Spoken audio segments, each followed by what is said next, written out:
Hey friends, welcome back to my channel. Today, I would like to talk about the Lumina Tarot Mass Market French edition,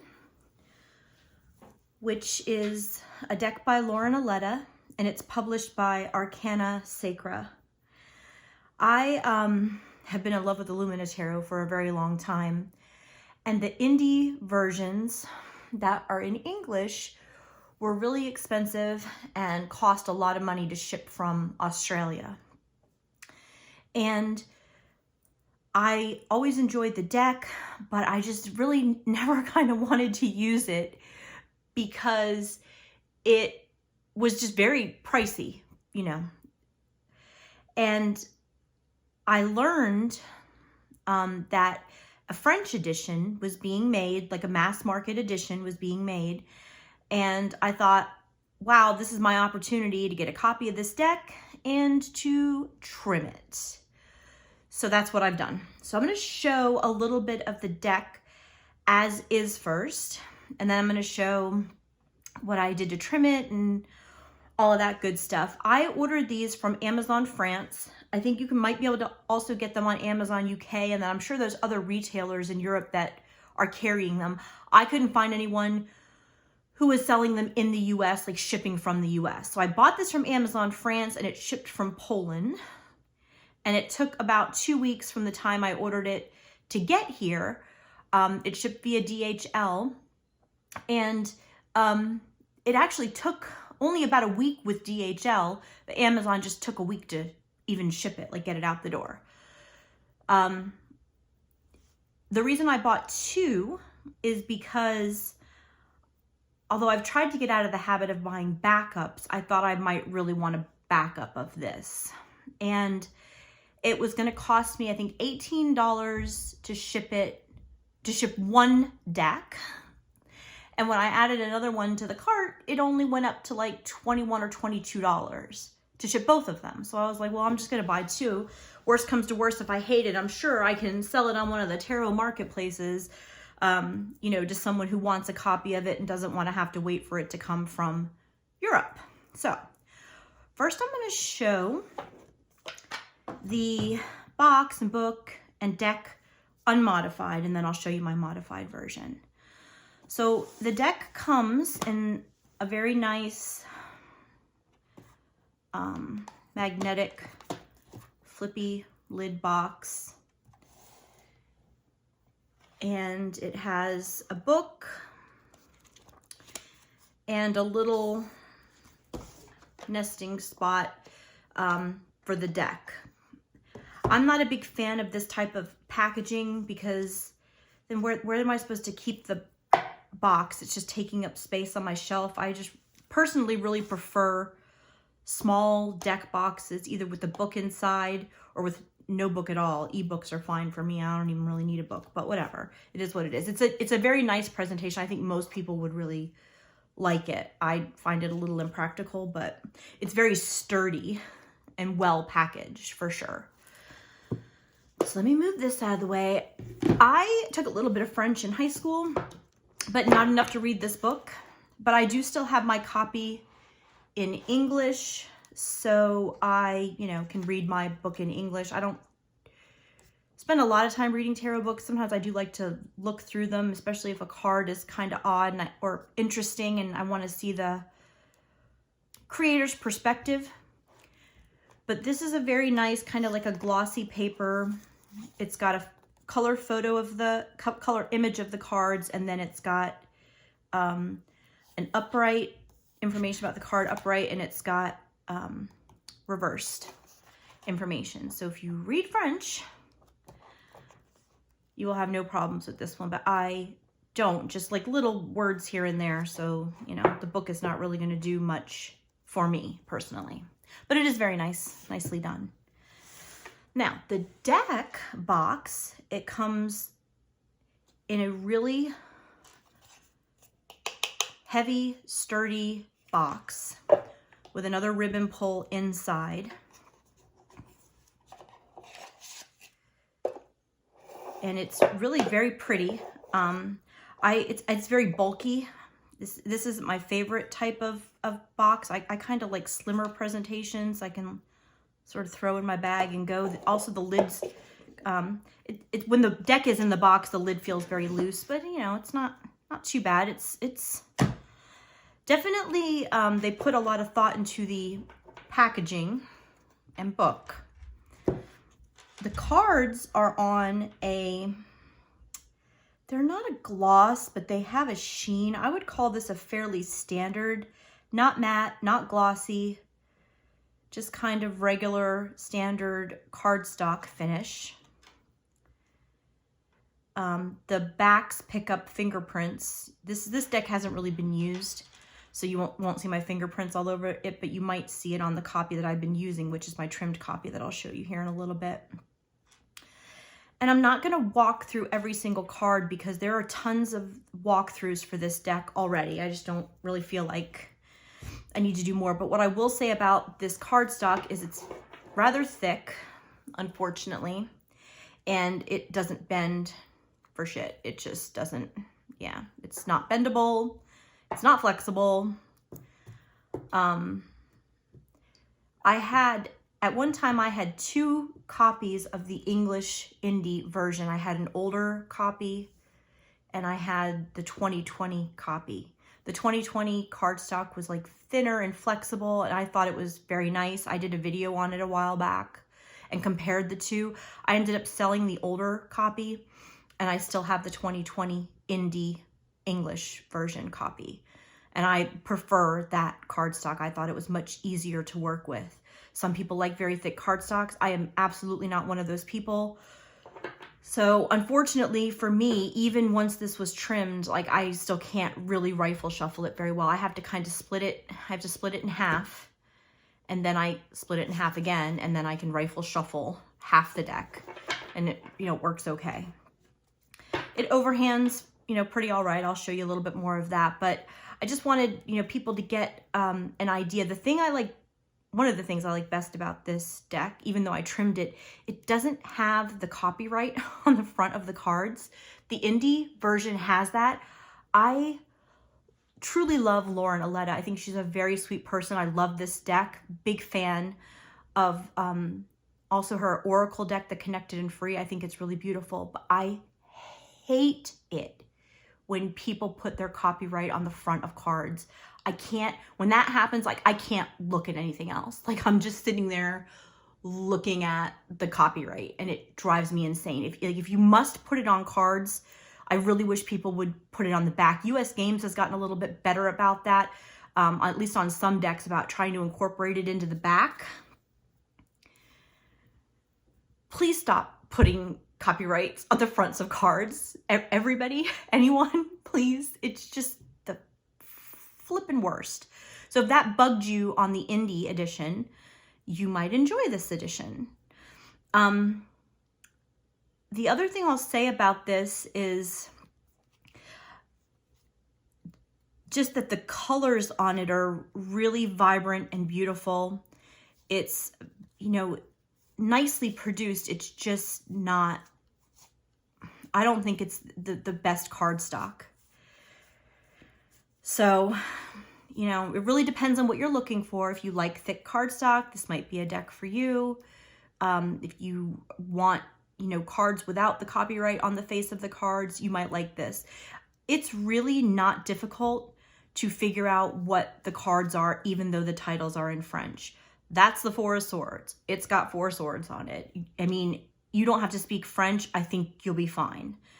Most of the minors, you know, are pretty clear about what you're looking at. And when it comes to the court cards, it's not going to take much to figure out that this is the king, the queen, the knight, and the like page slash, you know, princess. So I really don't think that most people will have problems with that. It might take a little bit of getting used to. It's not going to be that bad for you. And on the majors, if you're, you know, familiar with your Roman numerals, they're on there. So even if, you know, the text is not immediately apparent to you, the imagery is, I think in most of these cards, it's pretty darn clear what you're looking at. So I don't think most people are going to have a problem with it. I think they, you know, that's the language I don't think is much of a barrier, if a barrier at all. But like I said, it's got the Roman numerals on it. So it's, you know, I think for me it was fine.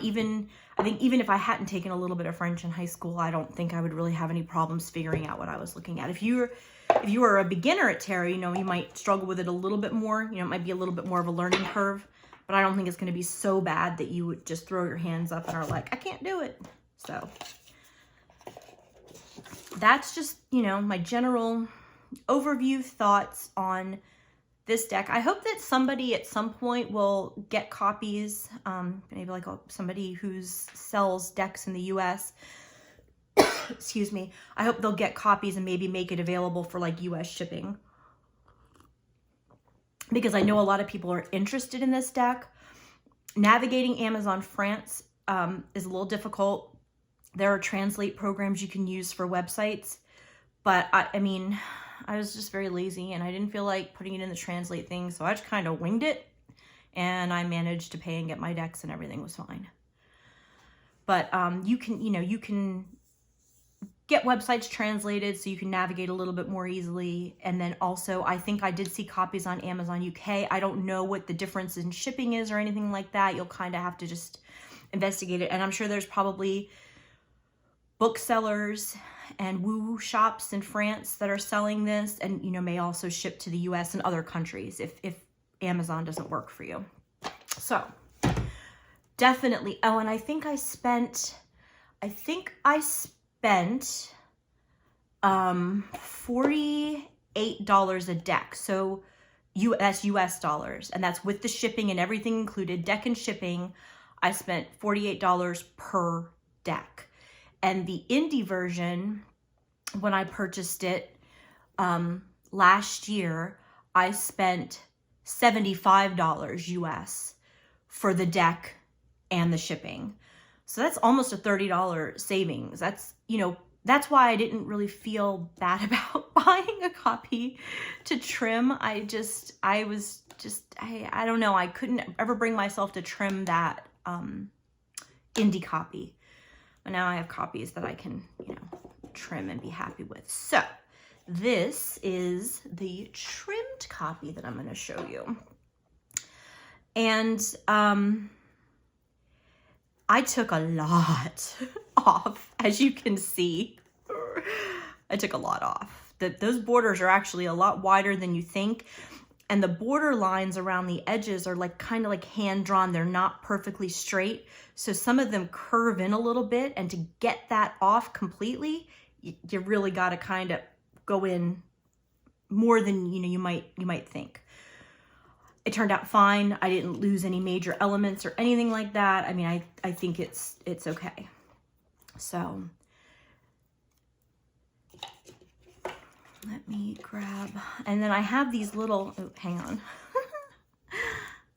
It's a bit of a mess right now. I have edges, because I'm actually thinking about, and I'm sure somebody's gonna have an opinion about this, but I'm actually thinking about taking some colored pencils and coloring in a few of these cards, because some of them are just black and white, and others are black and white with like these beautiful pops of color, and I kind of feel like some of the plain ones just need some pops of color.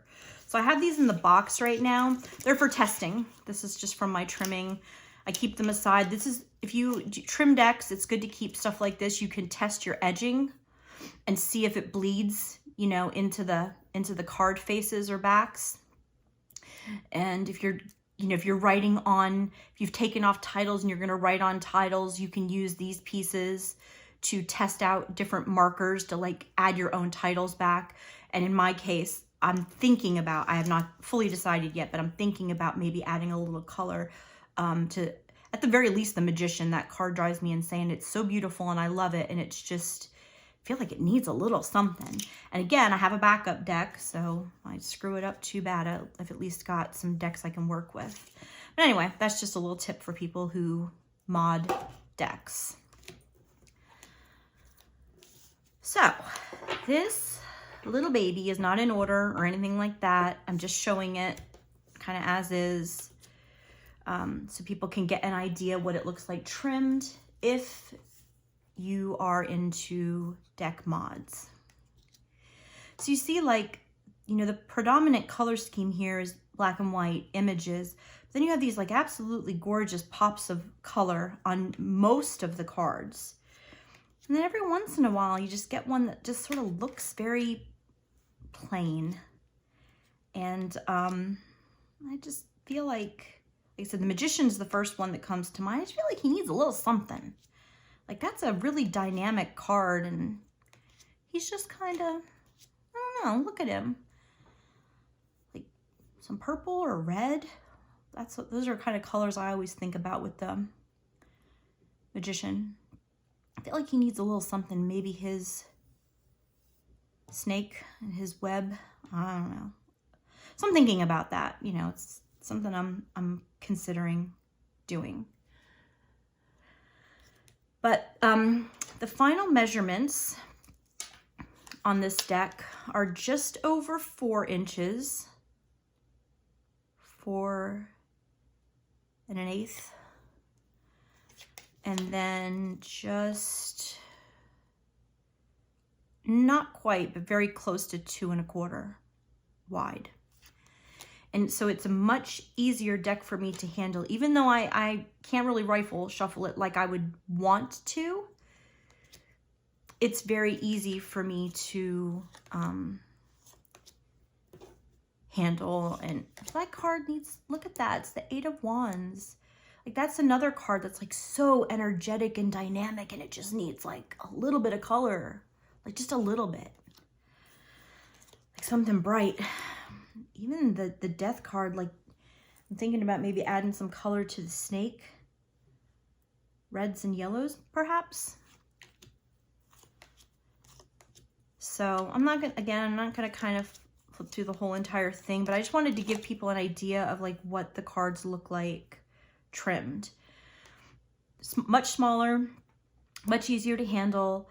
I did not really have problems with cutting off, you know, too much art or losing many elements. You can see on Justice, I lost just the teensiest little bit, the corner of her scale on this side, but certainly nothing that would impede the, you know, the meanings of the cards, or the, you know, visually, I don't think there's any problems with any of that. This is one of my favorite cards. I don't like the Knight of Wands, but I love this card. And whenever this card would come up for me at first, I always felt like I was pulling the Magician. This dude looks like, if you threw a table in front of him, this dude could like 100% just be the Magician. Give him the rest of his suits, pentacles, cups, etc., and he would be like ready to rumble. So what I'll do, there's still more little pieces of cardstock. What I'll do is, I didn't want to trim this on camera just because I really needed to concentrate, because the lines were uneven. And,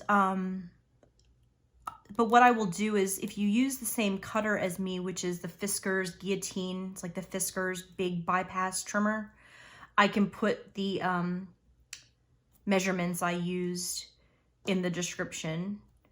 And, you know, if anyone else is thinking about trimming this deck, you know, it'll maybe at least give you some guides to go by. This is one of my other favorite cards, the 4 of Pentacles. That is just like the color on that, and then with the contrast of the black and white, I just think is really inspired. So that's, you know, that's about it.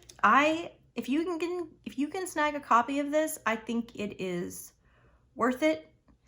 I think if you know, aren't too worried about having a, you know, if you can't read French and you're not too worried about having, like, you know, maybe you don't read every single book that comes with your deck and you're not too concerned about that. I mean, the deck itself is lovely.